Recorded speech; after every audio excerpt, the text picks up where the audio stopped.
जरा सोचो, भविष्य में पृथ्वी को तबाही से बचाने के लिए साइंटिस्ट प्लान बनाएं कि हम पूरे ग्रह को ही किसी दूसरे सूरज के पास ले जाएंगे। कुछ ऐसा ही होता है हमारी आज की कहानी में। कहानी की शुरुआत होती है साल 2061 में। सूरज बहुत तेजी से जल रहा है और जल्द ही उसके टुकड़े टुकड़े हो जाएंगे। इसी वजह से 100 साल के अंदर पूरी धरती का भी सर्वनाश हो जाएगा। पृथ्वी को इस तबाही से बचाने के लिए सारे इंसानों ने अपनी आपसी लड़ाइयां खत्म कर दी और सभी देशों ने मिलकर यूनाइटेड अर्थ गवर्नमेंट यानी यूईजी का गठन किया। तब से यूईजी ने वॉन्डरिंग अर्थ प्रोजेक्ट की शुरुआत की, जिसमें वो लोग धरती को एक नए सोलर सिस्टम में ले जाने वाले हैं। ये सोलर सिस्टम काफी दूर है और वहां तक पहुंचने के लिए धरती को कम से कम 20 साल लगेंगे। वहां जाने के लिए पूरी धरती पर 12,000 अर्थ इंजन्स लगाए गए थे। ल्यू नाम का एक चाइनीज एस्ट्रोनॉट धरती के नए रास्ते की निगरानी कर रहा था। काम खत्म करके ल्यू अपने नए मिशन के लिए इंटरनेशनल स्पेस स्टेशन की ओर निकल गया।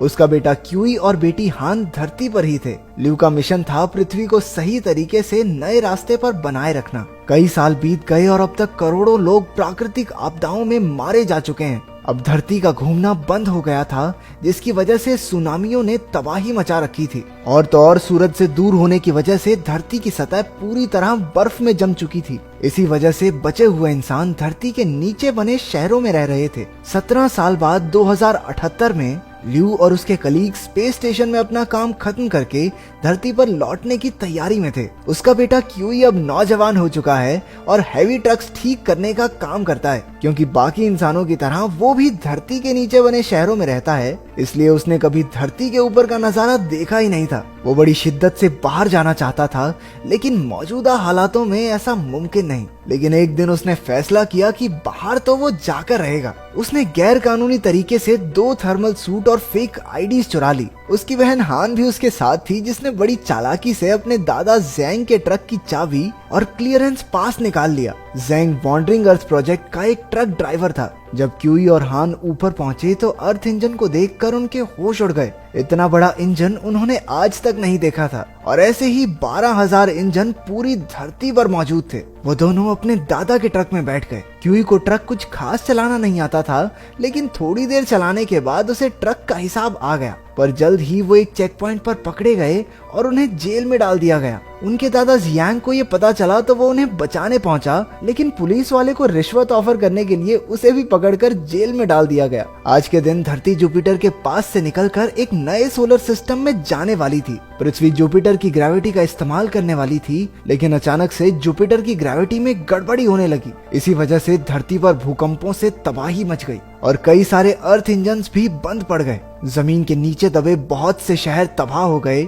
अब जुपिटर अपनी गुरुत्वाकर्षण शक्ति से बहुत तेजी से पृथ्वी को अपनी ओर खींच रहा था, जिसका सीधा मतलब ये था कि जल्द ही दोनों ग्रह एक दूसरे से टकरा जाएंगे। उधर क्यूई, हान और उनके दादा एक और कैदी टिम के साथ मिलकर जेल से भागने में कामयाब हो गए। बाहर निकलकर ज़ैंग ने अपना ट्रक ढूंढा और सबको साथ लेकर बिल्डिंग्स और पत्थरों से बचते हुए दूसरी अंडरग्राउंड सिटी की ओर बढ़ने लगा। उधर ल्यूई का स्पेस क्राफ्ट धरती पर लौटने ही वाला था कि तभी मेन कंप्यूटर मॉस ने कहा कि क्योंकि space station low energy mode में जा रहा है, इसलिए उन सबको हाइबरनेशन में जाना होगा। लेकिन ल्यू अपने परिवार से मिलना चाहता था। उसने अपने पिता को कॉल किया तो उसे जेल वाले कांड और धरती की तबाही के बारे में पता चला। उसने उन्हें पास के एक बंकर का रास्ता बताया। इसके बाद वो हाइबरनेशन में जाने की तैयारी करने लगा। उधर ज़ैंग के ट्रक को चाइनीज सैनिकों की रेस्क्यू टीम ने रोक लिया। उनके कैप्टन वैंग ली ने ऑर्डर दिया कि उन्हें ट्रक में लाइटर कोर नाम का फ्यूल लेकर जाना होगा, जिससे कि बंद हुए अर्थ इंजन्स को फिर से चलाया जा सकता है। मजबूरी में ज़ैंग को मानना पड़ा।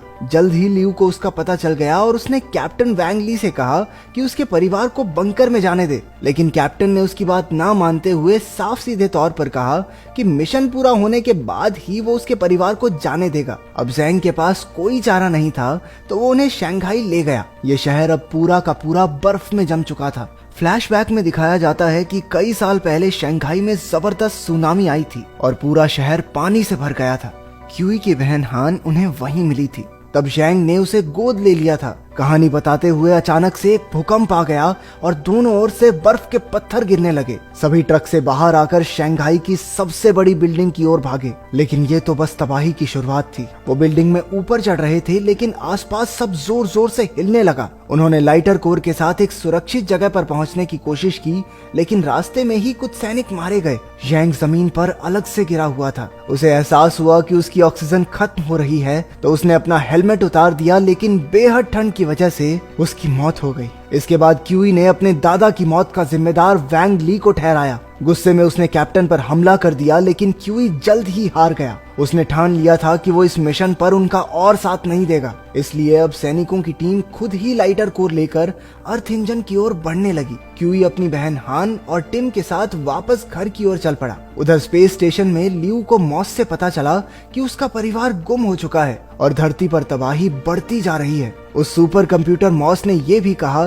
कि अब धरती को बचाना नामुमकिन है, इसलिए अब वो धरती पर नहीं जा रहे। अब से उनका एक नया मिशन शुरू होगा, जिसमें धरती के रास्ते को छोड़कर ये स्पेस स्टेशन खुद ही नए सोलर सिस्टम में जाएगा और वहाँ एक नए ग्रह पर जिंदगी की शुरुआत करेगा। वहाँ पर कुछ इंसान, फसलें और कई चीजें भेजी जाएंगी, जिससे इंसानी जीवन फिर से शुरू किया जा सके। ये सुनते ही लियू गुस्से से भर गया। वो पृथ्वी को यूं ही तबाह नहीं होने दे सकता था। वो हाइबरनेशन से भागने की कोशिश करने लगा, लेकिन तभी कंप्यूटर मॉस ने बाकी सबको भी जगा दिया। लेकिन उसके रशियन टीममेट मार्करोव ने लियू का साथ देने का फैसला किया। उन्होंने स्पेस स्टेशन का एक दरवाजा तोड़ा और स्पेस में उड़ने लगे। अपने दोस्त को कंट्रोल सेंटर तक पहुंचाने के लिए मार्करोव ने अपनी जान की बाजी लगा दी और उसी की वजह से लुई कंट्रोल सेंटर तक पहुंचने में कामयाब हो गया। उधर धरती पर क्यूई और उसके साथियों को एक ट्रक के साथ टूटा हुआ प्लेन मिला। उस प्लेन में एक ही आदमी बचा था, यी, जो एक बहुत बड़ा साइंटिस्ट था। उसने उन सबको बताया कि जुपिटर पृथ्वी को अपनी ओर खींच रहा है,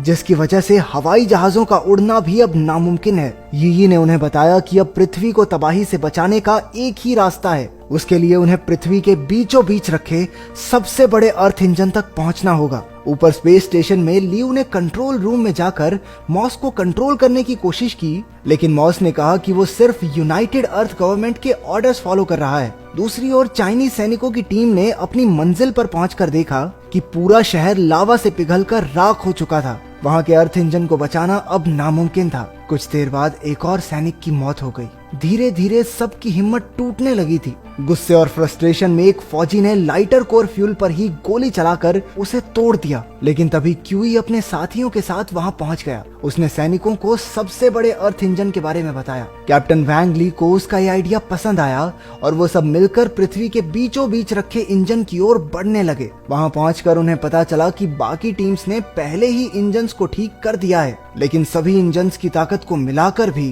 पृथ्वी को जुपिटर से टकराने से रोकना मुश्किल हो रहा था। ऊपर स्पेस स्टेशन में सुपर कंप्यूटर मॉस ने लियू को बताया कि अब किसी भी तरीके से धरती को तबाह होने से नहीं बचाया जा सकता। मॉस ने पूरी धरती पर मैसेज भेज दिया कि सिर्फ 7 दिन में धरती जुपिटर से टकराकर नष्ट हो जाएगी। ये खबर सुनकर क्यू खुद को संभाल नहीं पाया। उसने कहा कि असल में उनके पास सिर्फ एक ही दिन बचा है, क्योंकि जुपिटर बहुत तेजी से धरती को अपनी ओर खींच रहा था। जब वो आसमान में जुपिटर को पास आते देख रहा था, तो अचानक उसके दिमाग में एक आइडिया आया। जुपिटर पृथ्वी से बहुत ज्यादा मात्रा में ऑक्सीजन खींच रहा था। अगर वहां आग लगा दी जाए तो जबरदस्त विस्फोट होगा, क्योंकि ऑक्सीजन में आग बहुत तेजी से फैलती है। इसी धमाके के असर से पृथ्वी को जोरदार झटका लगेगा और हमारा ग्रह जुपिटर से दूर हो जाएगा। क्यूई ने तुरंत अपना प्लान यी को बताया और जल्द ही दोनों ने मिलकर सबसे बड़े इंजन को हैक कर लिया। उसी इंजन की ताकत से जुपिटर तक आग पहुंचाई जा सकती थी। उन्होंने बड़ी मुश्किल से इंजन को प्रोग्राम किया,